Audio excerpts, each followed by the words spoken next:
Selamat pagi semua netizen dan follower saya dimanapun Anda berada. Jumpa kembali dengan Dr. Jimmy. Pagi hari ini Dr. Jimmy akan menjelaskan sedikit saja tentang apa saja yang harus kita persiapkan sebelum kita divaksin COVID. Ya, apakah kita itu harus minum obat? Kalau saya punya penyakit bagaimana, Dok? Nanti saya akan jelaskan di video ini, singkat saja.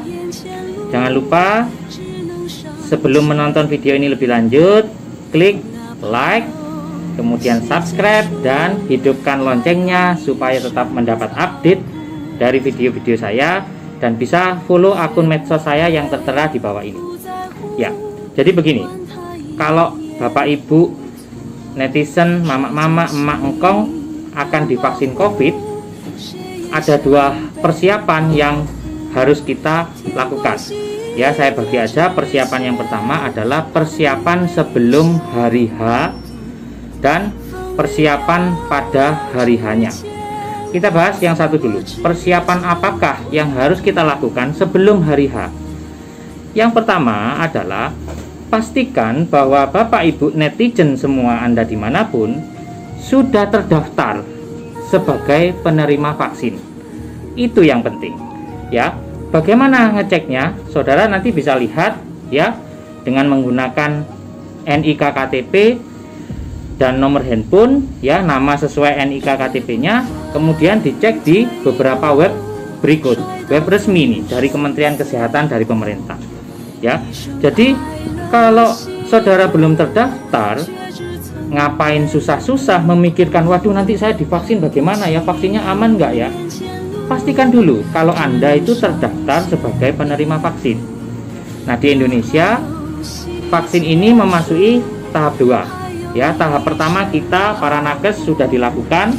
Kemudian tahap 2 ini target dari pemerintah adalah lansia dan para pejabat pelayanan publik. Ya, lansia ini artinya 60 tahun ke atas.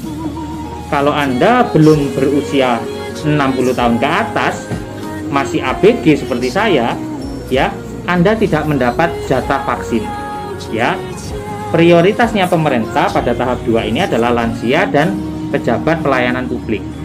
Ya, pejabat pelayanan publik itu siapa? 1. TNI Polri, ANS ya, ASN, aparatur sipil negara, dulu namanya PNS, guru, pemuka agama, ya, pedagang pasar, ya. Nah, seperti itu yang dianggap sebagai pejabat pelayanan publik.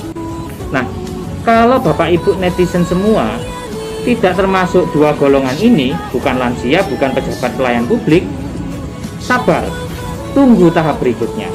Ya, Anda belum masuk tahap 2. Ya, karena banyak yang bertanya kepada saya, "Dok, saya apa yang harus saya lakukan, Dok? Vaksinnya aman enggak, Dok? Saya ini punya sakit panu, saya punya kolesterol, Dok. Nanti kalau divaksin bagaimana, Dok? Bisa milih enggak, Dok, vaksinnya?"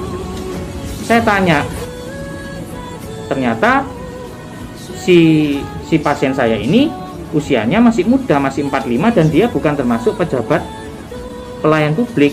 Tentu saja saya bilang, maaf, Anda tidak mendapat jatah vaksin di tahap kedua ini.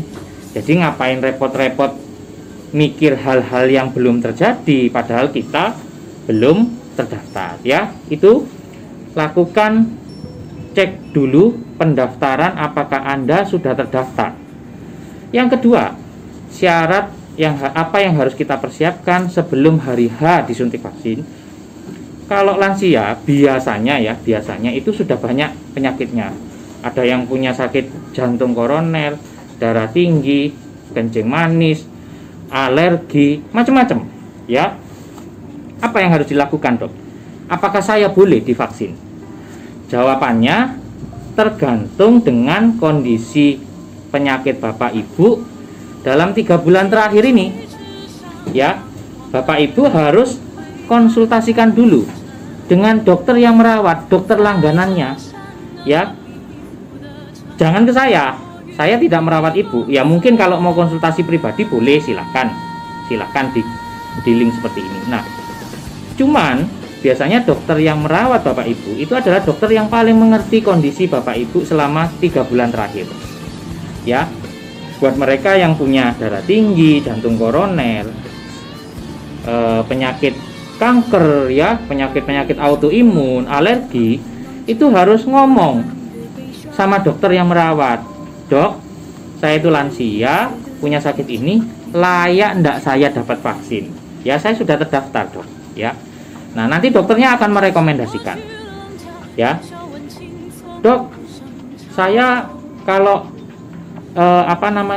punya sakit seperti itu, ya, ini pasien saya cerita, dan saya itu sudah di bypass jantungnya. Jadi dia ada sumbatan di jantung, sudah di bypass, dan kemudian dia harus minum 7-6 macam obat, ya. Apakah saya layak? Nah, saya bilang kalau kondisi 3 bulan terakhir, ya, ibu itu bagus, stabil, biasanya boleh. Dan benar, pasien saya ini konsultasi ke dokter yang merawat, dokternya ACC, boleh vaksin. Ya, jadi Bapak Ibu tidak usah bingung. Sebelum vaksin saya harus cek lab apa-apa, dedimer, swab harus apa, tidak usah bingung. Bagi saudara lansia yang sehat-sehat, langsung aja vaksin. Tapi buat yang punya penyakit, diabetes, apapun itu, konsultasi dulu sama dokter yang merawat. Ya, itu dua persiapan yang harus Bapak Ibu lakukan sebelum hari H. Nah, sekarang kalau Bapak Ibu sudah konsultasi, sudah terdaftar, dan dinyatakan lolos, persiapan apa yang harus dilakukan pada hari H? Ya, Bapak Ibu tentu saja sudah mendapat jadwal vaksinnya akan ada di mana, di puskesmas mana, di rumah sakit mana. Nah, yang pertama, persiapan pada hari H, yang pertama adalah tidurlah yang cukup, ya, rileks saja, jangan terlalu tegang, ya. Anda ini akan mendapat suntikan vaksin CoronaVac, ya, yang di Indonesia ini suntikan vaksin dari PT Sinovac. Sekali lagi, nama vaksinnya itu CoronaVac, mereknya, nama pabriknya itu adalah Sinovac, ya. Nah, Anda ini akan mendapat suntikan vaksin supaya Anda punya kekebalan terhadap COVID. Anda bukan menghadapi hukuman mati, ya, bukan menghadapi putusan pengadilan dari hakim, bukan. Jadi nggak usah tegang, tenang saja, ya. 30% pasien yang datang untuk divaksin karena tegangnya, karena khawatirnya nanti ada apa-apa, itu mereka gagal divaksin. Kenapa? Tensinya naik, takut, waduh saya harus divaksin ini, katanya begini, sampai ada pasien itu yang sudah menyiapkan surat wasiat. Pasien lansia menyiapkan surat wasiat. Sewaktu-waktu ada apa-apa, anak cucu saya itu sudah terima surat wasiat. Nggak usah sampai seperti itu. Ini vaksin, dan vaksinnya itu terbukti aman. Efek sampingnya minimal, tidak mengancam nyawa. Ya, jadi Bapak Ibu netizen, oma, opa, emak, engkong, rileks aja. Kalau saudara rileks, tensinya akan stabil, ya, tidak tegang, tidak naik gara-gara saudara tegang. Nah, nanti petugas yang akan melakukan vaksinasi itu akan memberikan sejumlah pertanyaan, ya. Saudara jawab aja dengan jujur, dijawab aja, dan kemudian di screening, dilakukan pengukuran tekanan darah. Buat yang punya kencing manis akan dicek gula darahnya, ya. Itu prosedur yang kita lakukan untuk keselamatan dua belah pihak, pasien dan kita tenaga medis yang memberikan vaksin, vaksinator, ya. Jadi keselamatan dua pihak, ya. Kenapa ada kuesioner yang harus diisi? Itu memudahkan kita vaksinator juga penerima vaksin supaya aman. Jadi prinsipnya, tidurlah yang cukup, tenangkan pikiran, santai saja, ini divaksin, bukan menerima hukuman mati. Yang kedua, datanglah ke tempat fasilitas kesehatan itu dengan menggunakan protokol kesehatan, karena biasanya ada beberapa orang yang divaksin dalam jam yang sama, ya. Jangan malah di sana ngurumpi, bicarakan kanan kiri yang tidak penting, dibuka masker, makan-makan seperti itu. Itu berbahaya, akan menimbulkan klaster baru, ya. Kalau bisa awali hari saudara dengan sarapan dulu di rumah, ya, makan dulu yang kenyang, yang cukup, sarapan dulu. Nggak cukup dengan senyuman, karena kalau saudara pagi ngawali dengan senyuman, jam 10 sudah kelaparan. Mending senyuman plus sarapan. Datang ke tempat vaksin dengan hati tenang, hati sukacita, divaksin, observasi, selesai. Seperti itu. Jadi kalau Bapak Ibu Saudara punya penyakit-penyakit, apakah harus minum obat? Saya punya penyakit darah tinggi, Dok. Hari itu boleh minum obat? Silakan. Ya, punya sakit mah, mau minum obat dulu? Boleh, silakan. Obat-obat jantung, obat-obat darah tinggi, diabetes diminum seperti biasa. Ya. Dan yang ketiga yang paling penting adalah pastikan kondisi saat itu bahwa Bapak Ibu ini sehat. Sehat jasmani, sehat rohani. Ya, sehat rohani tadi itu jangan kepikiran yang aneh-aneh. Sehat jasmani, tubuhnya sehat, tidak lagi batuk pilek, tidak lagi meriang, tidak lagi masuk angin.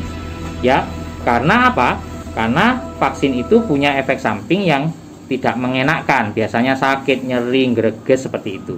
Nah, kalau ibu lagi sakit, batuk pilek, greges, sakitnya kan 2 kali. Ya, jadi sebaiknya kondisinya sehat. Nah, bagi Bapak Ibu yang belum terdaftar, ya, kelompok tadi yang bukan lansia, bukan pejabat publik, ya, sabar saja.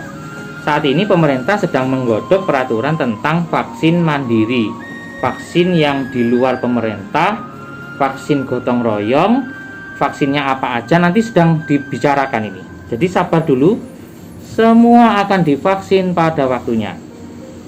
Sekali lagi bahwa vaksin ini tidak menjamin Bapak Ibu Saudara tidak tertular. Ya, ingat video saya sebelumnya. Vaksin hanya untuk menimbulkan antibodi supaya kalau ada virus yang masuk ke tubuh kita, virusnya itu kalau berperang lawan antibodi kita, kita yang menang. Tapi kalau bisa virus tadi jangan sampai masuk ke tubuh kita. Caranya pakai masker, lakukan protokol kesehatan. Ya, jika Anda suka dengan video ini, silakan share, berbagi dengan kerabat. Tetap Dr. Jimmy ingin dukungan mama-mama, ibu-ibu, tante-tante, om-om, opa. Like, subscribe, dan bunyikan loncengnya. Selamat pagi, tetap sehat, tetap semangat. Tuhan memberkati.